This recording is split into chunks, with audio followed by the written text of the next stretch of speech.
Racing gas is started. We have Lepanto break quickly at the start. Security Spirit and on the outside compelled to lead.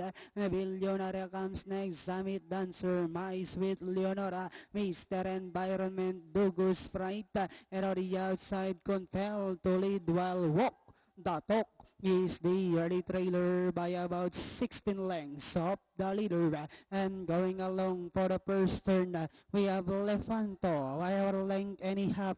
Billionaria is right behind in second. Compelled to lead is racing in third. Zamit Dancer comes next, then followed over by entry number 2, Security Spirit. My Sweet Leonora comes next, Mr. Environment.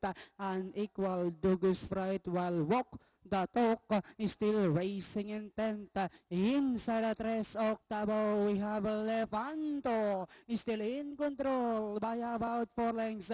Moving up now to take second on the outside is compelled to lead. Security Spirit is down on the inside. Summit Dancer, My Sweet Leonora. Then down on the inside is Unequaled. Moving up is Mr. Environment as they swing for home. We have Levanto now racing away by about 8 lengths, compelled to lead in second. Unequaled Security Spirit. Last 75 meters, the program opener belongs to Lepanto. Second is or rather compelled to lead Unequal. Then comes number 3, My Sweet Leonora, Walk the Talk, and Summit Dancer.